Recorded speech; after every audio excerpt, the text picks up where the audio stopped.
Fenway Keselowski Racing on SiriusXM NASCAR Radio Channel 90. I am Alex Weaver, and I'm your host for this week. I have the honor of filling in for the lovely Chris Childers. I know he will be missed, but I'm going to try and fill those shoes, as big as they may be.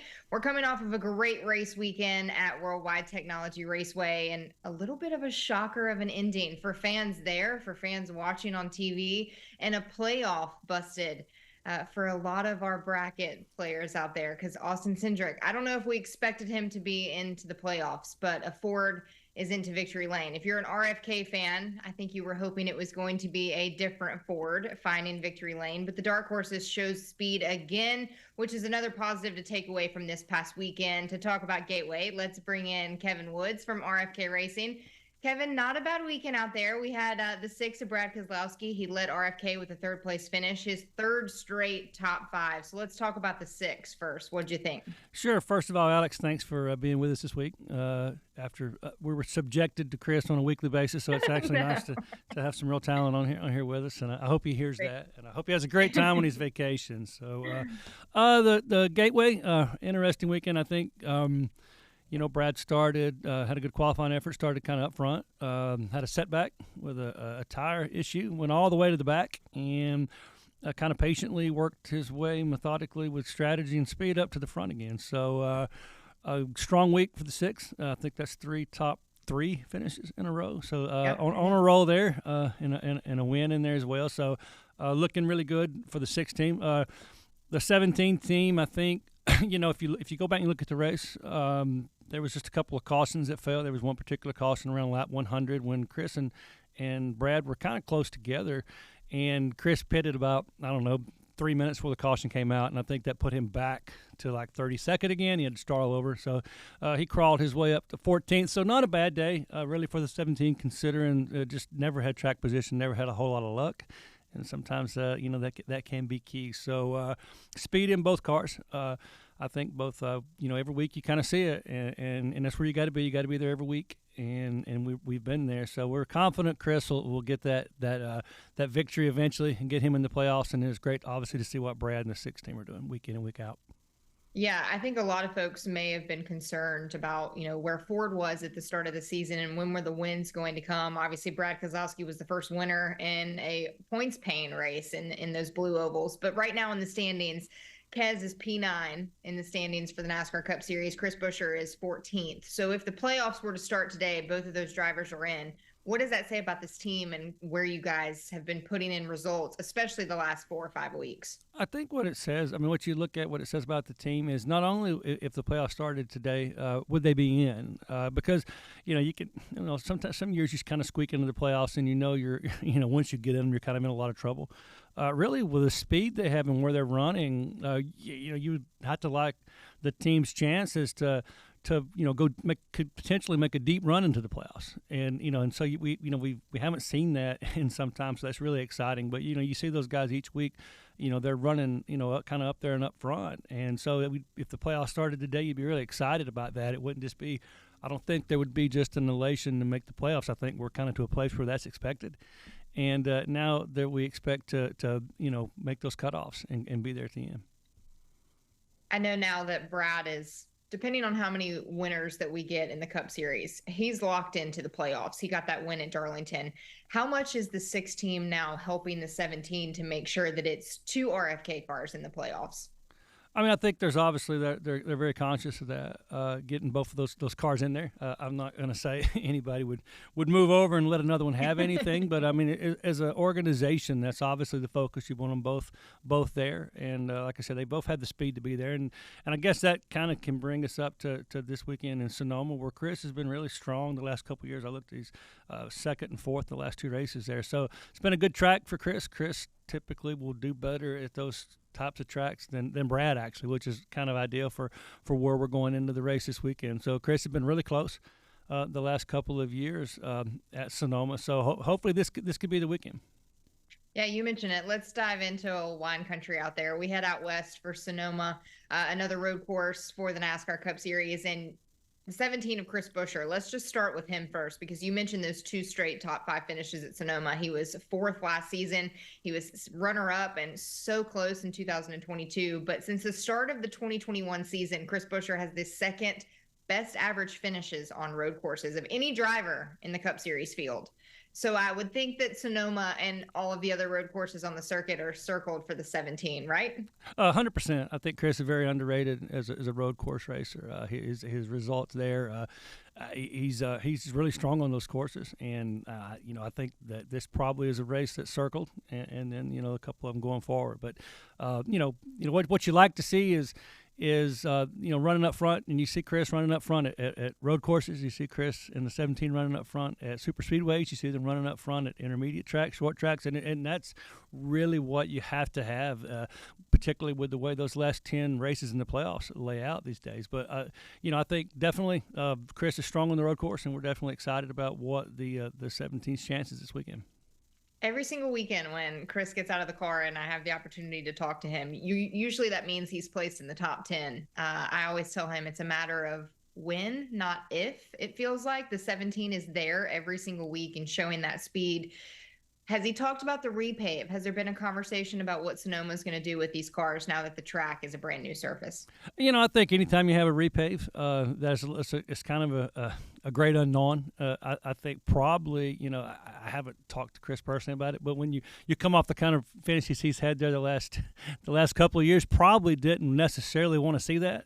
Exactly. No repave for Chris. I've been around a while, and I've yet to see drivers get really excited about a repave, unless a track's just in some terrible shape. But it's a little bit different with a road course than an oval, but hopefully even with a repave, then that success that we've seen there will carry over. Have they even talked about strategy or how you go in to play this race? Because the road course is so different than what we see on intermediates or on super speedways when it comes to the strategy play. And it's really, really heavy on the crew chiefs atop the pit box to make sure that you're making the right calls to put your driver there in the final stage. So what can we imagine from the strategy from RFK? That'll be interesting to see, and it's always kind of funny because our 2 crew chiefs, they oftentimes their strategy tends to be a little bit different, and it's kind of funny because we talk about strategy, and I mentioned it a minute ago. This past weekend, literally, the strategy that Matt McCall and the 6 team had to pit literally 3 minutes before the 17th resulted in a 3rd place finish to a 14th place finish. It's kind of interesting. They literally were running, I think, 4th and 6th when that happened. So it's kind of, it's kind of funny. Jack used to always talk about with multiple teams. It's like raising kids. One day one of them's good, one of them's bad. And they both can't win. But I think strategy is a huge piece to the puzzle, and I think both Matt and Scott Graves do such a good job with that. And I think that's a lot of the reason that you've seen those really strong runs there in the last couple of years. Yeah, Scott is one of my favorite because he really does. He knows how to play into Chris's driving skills for sure, and how to make sure that he has the strongest results. But Scott will sneak up on you on the sneaky calls. He's one of those that you don't necessarily expect it from, and then next thing you know, it's Scott Graves doing a completely different strategy than everybody else. Yeah, he's kind of like a quiet assassin with that. He is. You don't see it. You don't see it coming, and then all of a sudden it's like, whoa, how in the world? How are they 3rd? And exactly. And you saw that I believe in the race. At Darlington, where, Chris, I think, had run pretty solid 9th, 10th the entire race. And then all of a sudden, he's up there racing for the win. It's like, where'd that come from? And Scott's really good at that. And, like I said, a road course, and with all the strategy that plays into that, we'll fit right into that this weekend. So should be exciting. Do you know what makes Chris have success on these road courses? It's not his background. Where have you found the success in these? I don't. He had that going back to his Xfinity here. You would take him. I remember early on, going to a road course with that whole group, and you would think that might be his downfall, or he wasn't. And he was always really good. He was just really good at them. And I think it's just because of the way his mindset is. He doesn't overthink it. He is very patient and methodical with the way he approaches things, and I think that helps a lot on a road course. But he was good on them from the day one, and this carried over. Well, I always like to talk to teams and kind of get an inside peek behind the curtain, if we can even call it that, because I know teams will, not really share their strategies, but they'll share their mindset and their moods. But we're at this point in the season, and we're about to cross over into the NBC side of the season, and we're heading to Iowa, and there is a lot of things on deck, exciting wise. Chicago will be coming up in July for the NASCAR Cup Series, but where's the fun level with RFK right now? Are they enjoying the season, or is it just we're trying to get through it and make it to the playoffs? Racing is a tough sport in the sense it's a long season and there's not a whole lot of off time, and you're only as good as your last performance and whatnot. But I really believe the people here, the vibe of the place is it's really good. Because it's you work hard in this sport even when you struggle. From top to bottom, and that goes from everybody to a crew chief to people on our side of the business. The work's the same, the travel's the same, the schedule's just as long. You go to a race, you're gone all weekend. Whether or not you're running 20th at the end of it or you're racing for the win, it's the same level of commitment, work, and whatnot. So being able to see the fruits, that labor and for the hard work to pay off, it's a different experience. And I think, there's been, down periods here. And I think a lot of people are, for the first time in a while, we're really seeing our teams go to the racetrack, be competitive and compete each week, every week, be a factor, be known, be up front and be making noise. And I think that is a lot of fun for everyone in the organization. So I would Kevin, say that. No, go ahead. Not that we ever doubted you guys, but I have been thoroughly impressed with what RFK has done the last 2 seasons. I think it was a really big question mark, and I'm going to speak for what I've been seeing. You guys have carried the Ford banner there. It's been really fun to watch. And another test coming up with the Sonoma road course. I know that Sonoma is beautiful. It's fun. It's wine country. A lot of partners want to come out to this one. It's such a beautiful, beautiful race day. What are you hoping you accomplish? I know a win is number one this weekend, but what does RFK want to have happen in Sonoma? I mean, I think you want both cars run up front, and in a perfect world, they'll both be banging together at the finish line there. When I'm getting, with hopefully, I guess in this situation, you'd want the 17 to get that win. But we do have a big weekend. We have a lot of partners. A lot of things going on. It is an exciting race for everybody, and everybody really enjoys their time out in that area. It's one of the more unique places, I think, as a sport we go, and we've enjoyed that for years. But I think really would love to get out of there with both these cars in the playoffs as we head into that as you phrased it, that NBC. I show my age. I'll start talking about TNT and all that stuff. But no, you won't show your age. But as we get into that it really everybody that works in this sport, I've always said right around that July mark, it gets tough, because it's a little bit different this year with the back-to-back off weeks, but you just get into that grind where people have been traveling for a long time. They spend a lot of time together. They've been on the road for a long time. People start getting a little bit tired, and it's really when the elite really dig deep as you get into this stretch and you move towards those months, because it can be this sport's it's difficult to work in, and but when you're seeing those results, it makes it a lot easier, and it puts a lot of wins back in people's cells. Yeah, I tell people all the time the closest family member that I have is my suitcase, so that's the one that I see the most. Yeah, I used to joke that you knew you were traveling a lot when you go to pack and you realize you hadn't unpacked. Exactly. You're already packed from the previous You know what? weekend. We're good to go. Exactly right. Exactly right. All right, Kevin, have some fun out in Sonoma. I'll see you there this weekend. Thanks, and good Alex. luck to the RFK boys. We appreciate it. Welcome back into Backstretch Banter with Roush Fenway Keselowski Racing on SiriusXM NASCAR Radio Channel 90. Excited now. We've had Kevin who have talked the ins and outs of RFK Racing, but now we're going to dive in to somebody who's going to get behind the driver's seat. I'm excited to talk to Cam Waters. He is joining us from not even across the pond. He's across the whole ocean. We're coming over from Australia, bringing over another Australian driver. He's going to be in the number 60 for RFK Racing. He is currently competing in the Australia Supercars Championship. Made his NASCAR debut earlier this season in the Truck Series at Martinsville. So, Cam, welcome in. We're excited to have you back and excited. You're decked in RFK gear. I love it.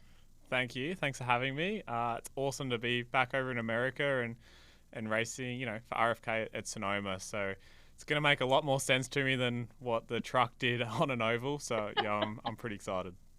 The trucks, I don't know if they've told you. I'm sure they have. Very different than the next-gen car. Yeah. Have you prepped for a next-gen car? I've done as much prep as I kind of can. So I've done a fair bit of sim stuff and watched a bit of onboard vision and a few races. So, the next-gen car is fairly similar to our old supercar, our Gen 2 supercar. So, it should make a bit more sense to me than what the truck did. And then, road course as well as what we race over, back home.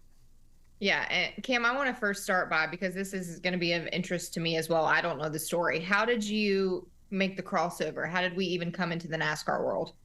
Yeah, so I guess I race a sprint car back home, so dirt ovals. So NASCAR and oval racing was always an interest of mine, and I wanted to try and do a little bit more racing on the side. So reached out to Ford Performance, and Pat and Mark, helped me, introduced me to a few people over here, and yeah, it all kind of come from there. So I spoke to the guys at ThorSport and obviously RFK as well, and managed to get a few races together over here, and yeah, I wanted to do it as a bit of a bucket list. Always watch NASCAR racing, and also to kind of complement my supercar program back home. I love it. Have you changed your whole wardrobe to black and white? Because for folks that have not been in the RFK Racing race shop, it is all black and white. So I think that's all you're allowed to wear as well. Okay, I've just got given a heap of random stuff, and I'm not sure when I'm meant to wear what, but yeah, apparently I'm not allowed to have a sticker on my helmet, on my hat, so I've ripped that off, and yeah, good to go for the weekend. Yeah, no new hats. We have to think No that new the hat hats. is worn in. Let's dive into the Truck Series race at Martinsville. What'd you think? It was wild. It's probably the Yeah. best word to describe it. Yes. Yep. Yeah, it was cool. It was just so many new things for me to learn that weekend. Obviously, the truck is massively different to what we race back home. The tire, learning where the slip angle is, and how it, folds under the truck, and how you load it. The racing, you can bump and move people out the way, which in Australia you can't do that at all, unless or you'll get a penalty. So little things like that, and then also pit road. So back home we've got a pit limiter, so you don't really have to think about your speed once it's on, and the pit stops are slightly different as well. So a lot of little kind of procedural things which you need to get your head around to make sure you don't get a penalty, and yeah, obviously that just the racing. For a guy that is used to getting penalties when you bump up to somebody, did you have to rewire your brain in the Truck Series race to be like, oh, wow, they're bumping me, or I am allowed to go bump? Because our fans, the more bumping, the better in our sport. Yeah, so I didn't go into the race wanting to, bump or move anyone. Like that's not what I wanted to do. I just wanted to keep it clean and get to the end of the race with a clean truck. And when someone kind of hits you, you're like, okay, automatically next corner you want to get them back. So I didn't really have to change how I raced until someone hit me, and then it's game on. I love it. Yeah, you got to go after. I have really bad road rage, so I would be horrible if somebody hit me because I'm automatically going on the attack mode for sure. Perfect. Yeah, Yeah. I think like as myself coming over to a different category, you need to kind of come in with a bit of respect to the guys that are racing all the time. So I didn't want to come in and just upset everyone and tear up. That's not what it was all about. So yeah, kind of come in with a little bit of a different mindset. All right. So now we'll take it over from trucks and we'll go to the next gen car here at Sonoma. What's been the prep for this upcoming weekend? What's it look like? Yeah, so I was lucky. I come obviously for Kansas. Did a bit of pit stop stuff here at RFK, so that was really helpful. Did some sim stuff during that trip to kind of get my head around it a little bit. Went back home, raced Perth, and went okay. And then also jumped in my teammate Tom. He has a simulation business, so got in his sim, did a little bit more on that, and then come back over here and done more sim, more onboard vision, watching races, and yeah, I'm just trying to be a bit of a sponge, taking as much information as I can, and hopefully I can get a bit of info out of Chris and Brad as well to about the Sonoma track and these cars. I've watched a little bit of the Supercars over there in Australia, not in person. I've just done my research because obviously we have some of your counterparts coming over in the NASCAR Cup Series and other series as well. So I've wanted to dive into that world a little bit. How big is simulation or trying to practice for you guys? It just looks so different and so much more intense than necessarily what we see every single weekend. So are you like hopping in the sim and doing any sim work over there? Yeah, so the sims back home aren't at the level they are here for sure. All the engineers have their simulation stuff for car setup and whatnot, but there's no Okay. driver in the loop really. Like my teammate Tom, he has a sim business and he's probably got the best sim in Australia, I'd say. So we do a little bit together on his sim, trying to prepare for a round, but it's not to the level that the NASCAR guys over here do it to. But we get a lot more practice back home. We get 3 test days a year, and then before every event we'll get 2 45-minute sessions before qualifying. So yeah, a lot more practice kind of before an event, which kind of helps, I think. But less kind of sim stuff. But I think that's kind of a function of the racing over here. You got no practice, so you got to find another tool to prepare, and I guess that's why simulation's so big here. And then how much information are you able to give your team in Supercars to change your car or make adjustments? Is there any during a race that you can do?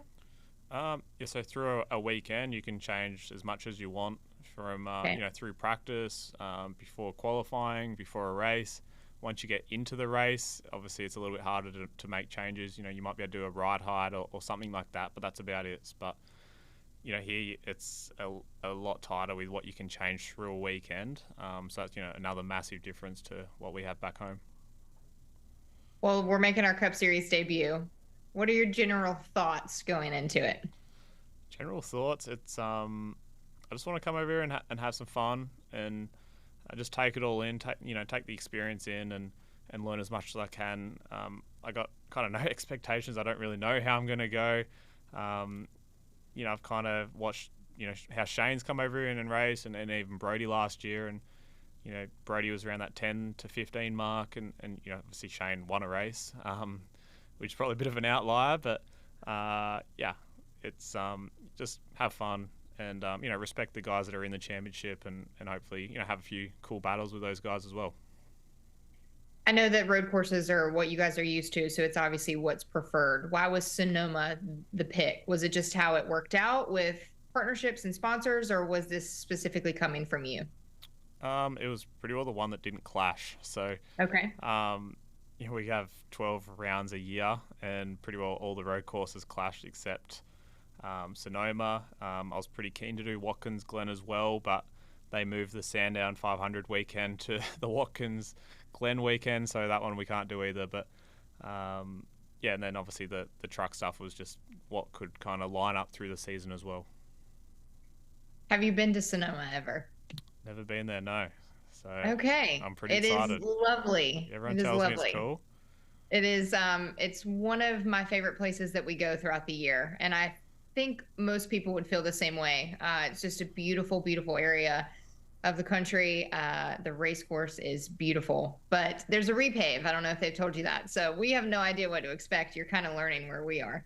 Yeah, I've heard there's lots of wineries around there as well. So lots of wineries. My parents and my girlfriend, as soon as they found out those wineries, they were all excited to come over and watch, and a lot of family and friends. So they're obviously they're interested in the wineries and all that stuff, as well as watching me to race.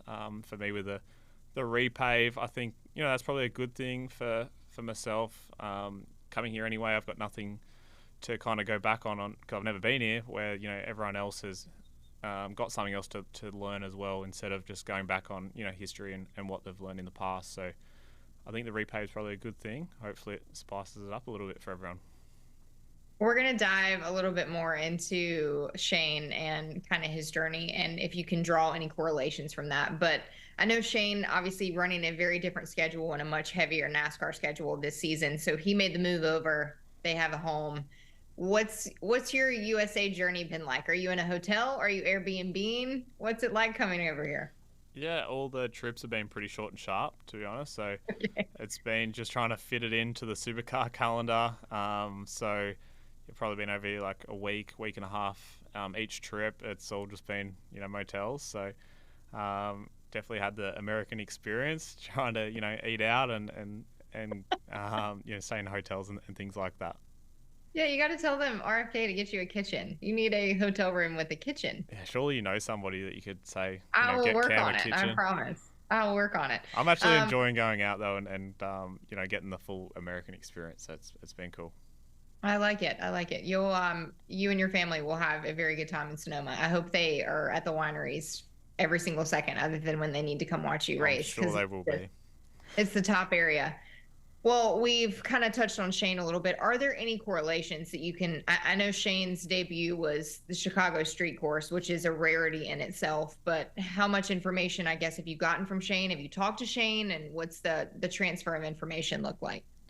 Yeah, I've spoke to Shane a fair bit. So before Martinsville and Kansas, about how his experiences have been on those types of tracks, and obviously in the Xfinity car is probably closer to the truck than what it is to a Cup car. But yes, I chatted to him after Chicago and his races, and he said the cars are very similar to our old car, the Gen 2 car. So that's kind of a good thing for me, because I spent years racing that car, or that style of car. But yeah, probably catch up with Shane before we head to Sonoma, and grab some dinner with him, and hopefully he can give me a bit of info about what to do and what not to do.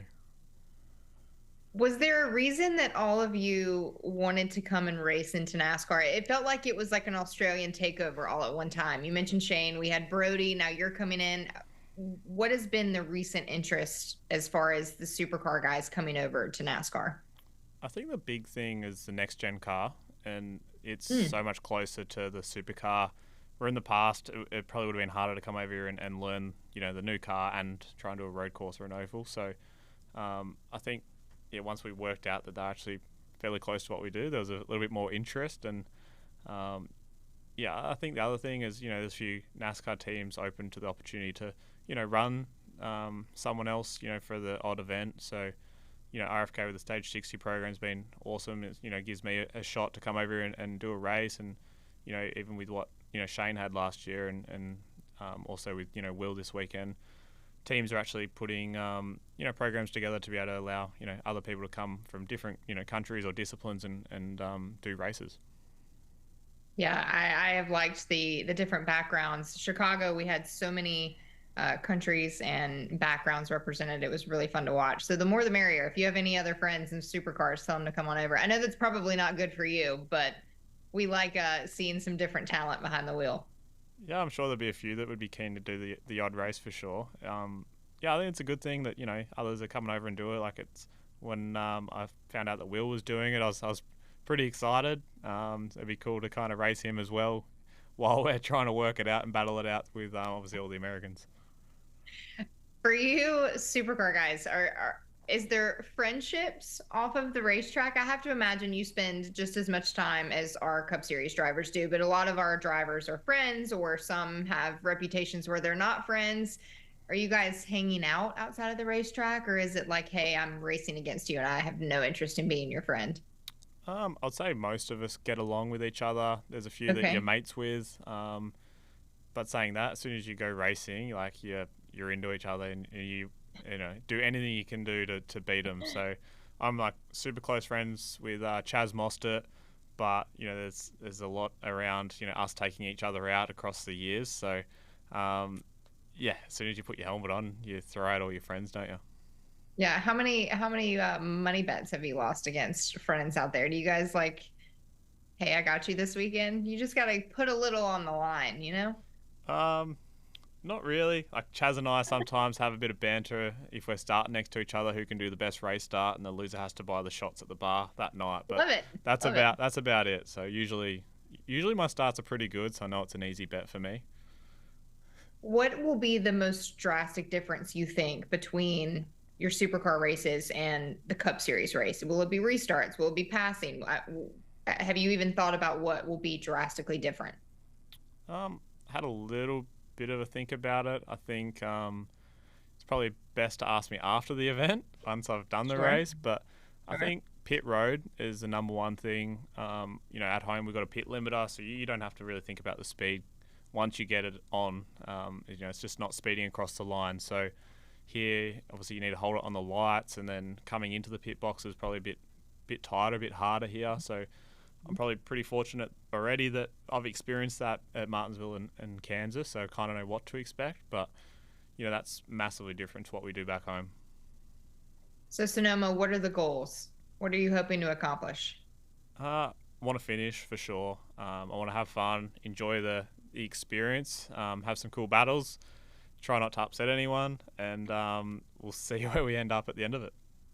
I think you should rattle a couple cages. Just come in and make it very well known. Shane, when he came in to do his Chicago street course, he made the comment about he didn't know anybody's name and he was learning their names as he was passing them. Yep. And apparently that rubbed a couple of our drivers the wrong way. So you just got to rattle them up a little bit. Well, I've been watching NASCAR for a while, so I'd like to think I would know most of the names and faces. I want to come over here and respect, the championship over here and, everyone's racing for a championship. So I don't want to come here and upset anyone. But if, someone wants to take me out or whatever or rub me up, then, I won't be afraid to give it back for sure. Who was your driver growing up? So growing up, I followed Marcus. So I watched Marcus win some championships back home and then come over here and see what he was doing was pretty cool to watch. Did you have a NASCAR driver that you followed that was a full-time NASCAR driver? Well, at the time, Marcus was full-time. But yeah, honestly, he would be answer. the main one. Yeah. Okay. I like it. Family, friends will be coming over. You mentioned for Sonoma. Is it full concentration mode for you? How much time do you, I guess, give to your friends and family, knowing that they're coming in town to support, but also knowing that you have a goal to accomplish of racing on Sunday? Like I'm coming over here to do a job for sure. So they know this is what I do full, back home, and they've been to plenty of races. So once I get into, race car driver mode, they know to not leave me alone, but to, I'm there to do a job and focus. So, I've got amazing friends and family around me and they understand that. So they're there to support me if they need, but yeah, I'm there to do a job. The temperament, you seem very cool, calm, and collected. Are you like that when you put the helmet on? I'd like to think so. Sometimes I get a little bit upset for sure, but yeah, I try to stay calm and yeah. Are you talkative on your radio or no? No, I don't really say a lot on the radio. Yeah. Interesting. I try not to. Interesting. Yeah. This is also one of my favorite questions that I ask drivers pretty often, especially drivers that I talk to pretty regularly. How do you drive your actual personal car, like on the highway? Are you slow? Are you fast? Speeding tickets? What's it look like when you're not in a race car? When I'm on the road, I'm pretty cruisy, to be honest. So I'll sit on the speed limit or maybe 1 or 2K over it. A mile an hour over it. I don't know. Like, there's no point driving fast on the road because I drive a race car, so to drive a road car that fast, you'll end up in jail. So, it's better to be safe on the roads. Yeah, we have several of our drivers drive grandma style, right lane, super slow, in no hurry. It's always just interesting that they're then going 200 miles an hour on Sundays and they're taking an hour to get down the street. Yeah, I wouldn't say I'm full grandma mode, but I'm probably like somewhere in the middle, not overstepping the boundary, but yeah, somewhere in the middle. All right, we're going to take a break. We'll be back with Cam. We're going to talk his 2024 Supercar season before we wrap up here on Backstretch Banter. Welcome back to Backstretch Banter with Roush Fenway Keselowski Racing on SiriusXM NASCAR Radio Channel 90. Alex Weaver here, joined back with Cam Waters, making his Cup Series debut at Sonoma this weekend. Let's go Supercar season 2024. Recent success I've heard over there. I've kind of been keeping up with it a little bit. What's your season been like so far? The season this year has been a little bit up and down, to be honest. So finishing 2023, we won a few races and we kind of thought we had a pretty good package, and a few things changed in the off season with aero and whatnot, and probably caught us off guard as a team a little bit, and we probably struggled first kind of couple of rounds for a bit of pace. Had a bit of bad luck in there as well, got taken out a couple of times. So very up and down until round 4, which was Perth. We got a podium, a pole, and a race win. So had a really good weekend. As a team, we really needed that weekend to kind of get some points on the board and kickstart our year. For you guys in the season, are you guys going after points every single race? Is it wins are the only thing that matters? Like, how do you break down your season to make sure that you're there at the end of the season going after a championship? Yeah, so I think a few things. You need to be, finishing races, getting points for sure. I think because we've had a bit of a tough start to the year, we're behind a little bit in the points. We need to be probably a little bit more aggressive now and just go after race wins. So a bit of a mentality shift for us, I think, now. And, coming off Perth where we had really good car speed and converted it quite well, I think, that's probably the mindset going forward is be aggressive and try and win as many races to kind of get back in the game. Supercar season is how many months? How long are you guys running? Yeah, so from March till end of November, we get 12 rounds. So yeah, That's usually significantly long. Yeah, usually two races a weekend until the endurance races where we have one. Wow. Okay. How long are your races? They're all average. They're all a little bit different. So there's like a sprint format where we have 2 races for a weekend, 133 kilometers, which conversion I don't know off the top of my head. Sorry. And then we have the 250k races, which is kind of like our normal race meeting, which has got refueling and tires. So 2 pit stops usually in that. And then we've got our endurance races. So we've got Sandown 500, which is 500 kilometers. And then we've got the Bathurst 1000, which is 1,000 Ks. Wow. Okay. Do we have a preference of those? What's your favorite place to race at or your favorite type of racing? Everyone would probably say Bathurst. Just it's the biggest race of the year for us. The track is unreal to drive around, a lot of fun. Apart from Bathurst, I love street tracks. So, Adelaide 500 is an unreal weekend. Gold Coast 600, Townsville. So, yeah, the street tracks are fun. I love driving around them. Just, risk versus reward as well. You got to get close to the walls, and if you make a mistake, you're out. Well, you are living around and racing around a beautiful part of the world. Where did you grow up? What's your background on the Australia side of things? Yeah, so I grew up in a little country town called Mildura, so top of Victoria, on the border of Victoria, New South Wales. Got a go-kart when I was 6, raced for probably 8 years in go-karts, and then stepped into open wheelers, which was Formula V, Formula Ford, and then into Dunlop Series, which is essentially Super 2 or Xfinity over here. So that was kind of my background. Dad used to race speedway, so a bit of a speedway or dirt speedway background, and then got a dirt late model when I was about 18, 19, did that for a few years before stepping into modified production, and then 410 sprint cars now. I know that Australians are very passionate. They are very fun-loving, have high energy. What are they like as race fans? Is racing popular? Are there a ton of race fans in Australia? What does it look like back home?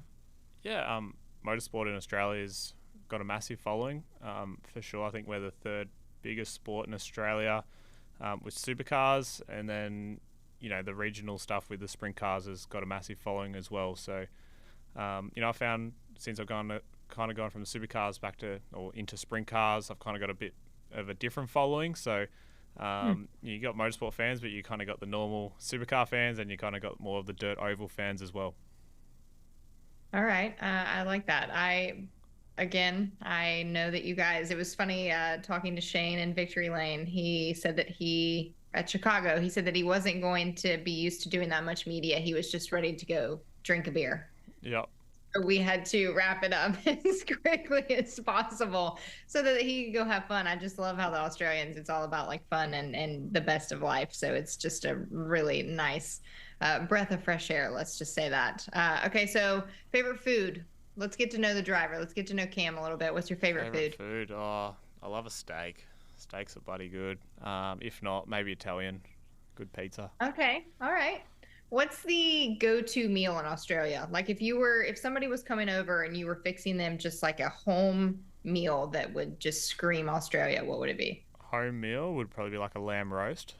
Okay. Or if you go to a pub, you got to get like a parma, chicken parma and a beer. Okay. Nice. Okay. Favorite type of music? Who are you listening to right now? Oh, music, it's wide open. I've got a bit of everything from Metallica to Slipknot to the Beatles. I listen to literally everything. What is your race day playlist? What's your pump up song? Do you have one? So race day music changes depending on what mood I'm in. If if I got to pump myself up, then I might listen to something angry, or maybe my media guy who's sitting over here is upset me, and I got to calm myself down. So I might listen to some Beatles or something a bit more calm. Yeah, they tend to do that. Yeah, all the time. Okay, let's do pre-race first. What's your pre-race ritual? Do you have anything you're eating? Do you have certain socks you have to wear? What's your pre-race? No real ritual. I guess you got to have something to eat. Make sure you're hydrated. I've got this thing. I've always got to put my right boot on before my left. I don't really know why. I don't know what happens if I go the other way around, but I'm too afraid to do it. So. Okay, so you're superstitious. Yeah, I guess so. Yeah. What are you eating on race day?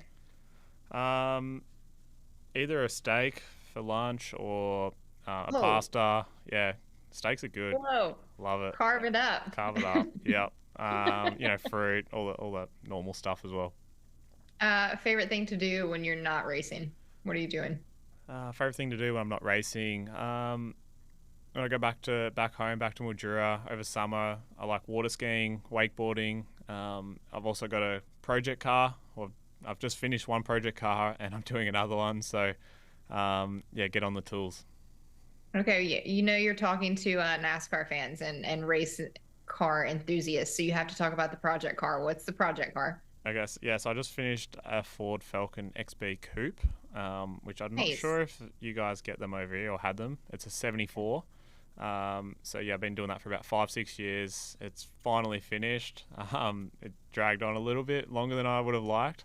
And then I've also got a Ford XP Falcon, which is a four-door 64, 65. So the XB, I put a supercar engine in it, so it's 750 horsepower, and then I put a Ford Coyote in my XP. So they should be both pretty cool when they're done. They both crank and run, and I can drive them.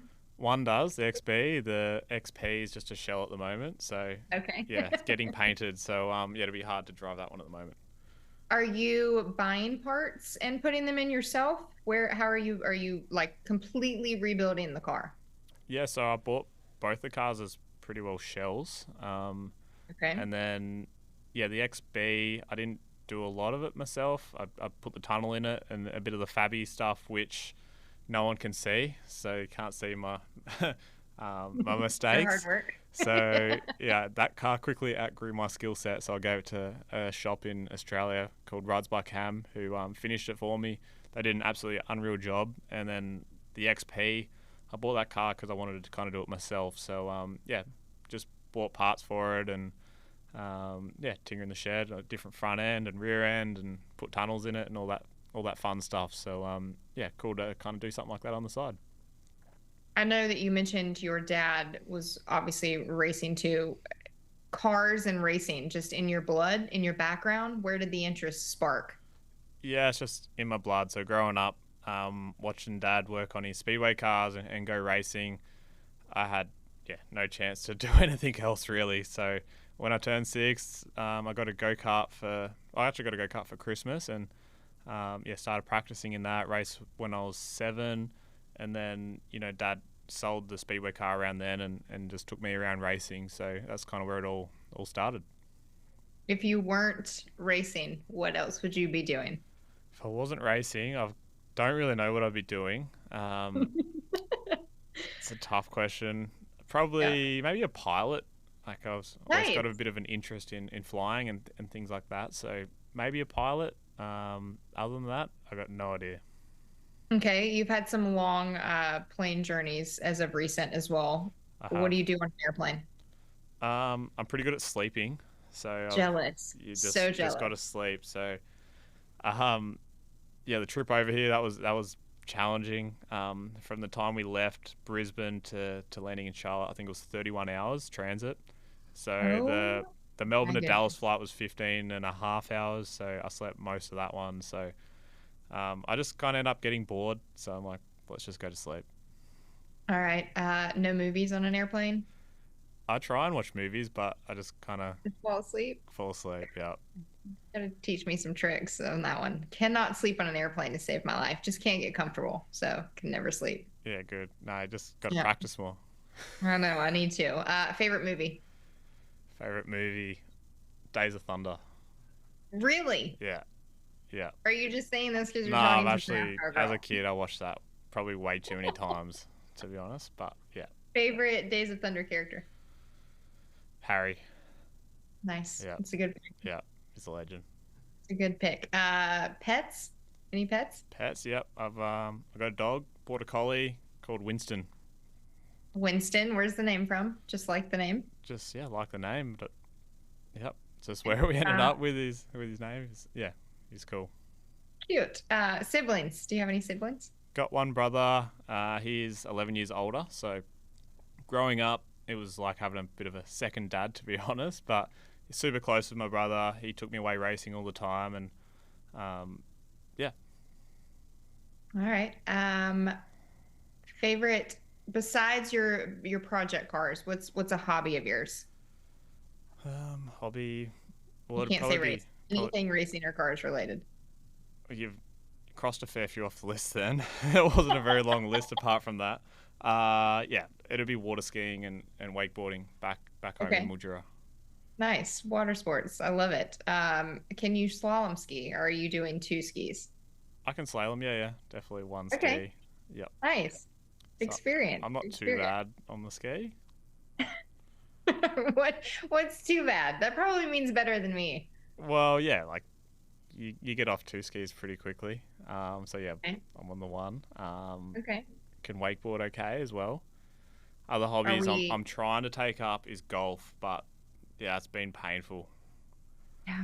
Golf is a challenging, not just for skill, but for mental Mentally, yeah. capacity. Yeah. You How's your golf game right now? Well, you meant to do it to like leisurely, right, and have a bit of fun Yes. and walk around, but you just end up angry. Like I don't know how people do I it. agree. I agree. Yeah. Throwing clubs, calling yourself names. Yeah. It's not I haven't thrown any clubs yet, but definitely the name Okay. calling. Yeah, get Okay. you fired up. How is your golf game? Are we just starting the golf journey or is this like years into Nah, I'm progression? probably like 12 months in, if that. Okay. So it's pretty rude still. Just whacking it around. Yeah. Yeah. All right. Well, we are going to take a quick break here. We'll be right back with Cam to wrap up our conversation on Sonoma.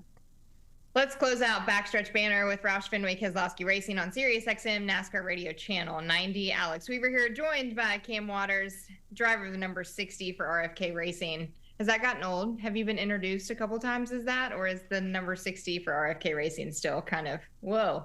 Still a little bit new. Still a little Yeah. bit, but it's starting to sink in. Well, we'll head up to Sonoma. I know there has to be some anticipation for you to get inside of a race car. I know true racers, all they want to do is race and race whatever they can at all possible days and hours of the days. So are you going to have some fun in Sonoma? What is this weekend? Let's not talk technical or what we're hoping to accomplish in results. Are you hoping to have some fun out there? Yeah, for sure. It's all, well, not all of it, but a lot of it is, trying to enjoy the weekend and have some fun. And I've heard, Sonoma in that area is quite nice as well. So maybe if I can find a little bit of time, before we head to the track and, go there and have a look around and see what it's all about. Yeah, definitely beautiful. For RFK Racing, I know that you guys have started this partnership, a great opportunity for you to come over and get some next-gen car experience. How fun has it been and how enjoyable has it been working with RFK so far? Yeah, it's been amazing, to be honest, just to come over here and see, the level that the team's at. It's amazing, and everyone's been so helpful as well. So it's cool. When I walked in, I got an Aussie on the car, and yeah, that was pretty special. So just going through everything with seat fits and suit fits, even the media stuff's been a lot of fun. So the whole experience has been cool, and RFK have just been so helpful to make it all happen and to to help me prepare for Sonoma. Have they told you the boss rules? What happens when Brad Keselowski's on the racetrack? You just have to avoid him and let him go by, right? They haven't told me that yet, but I'm waiting for it. Okay. Yeah, Kez is the boss man. He's the nicest boss man you'll probably ever have. So just rough him up a little bit on the right and lefts of Sonoma. Yeah, no, he's a legend. I don't want to rough him up too much because I'm hoping he'll ask me back. But yeah. If you win, let's just say we come in and we shock the world at Sonoma. Do you do a shoey? Is that part of your winning ritual? I'll definitely do a shoey if I win. I'll do anything. I'd be pretty ecstatic. Part of that experience, you make it up on the go, don't you? Of course, yeah. You got to just create your own thing as soon as it happens. Have you thought about this being a possible win for you, or is it just we're going to get in the race car and see what we can do, or is there a chance that you can win on Sunday? Nah, I'm not even thinking that I'm going to win. I know it's going to be hard for sure. I just want to get in.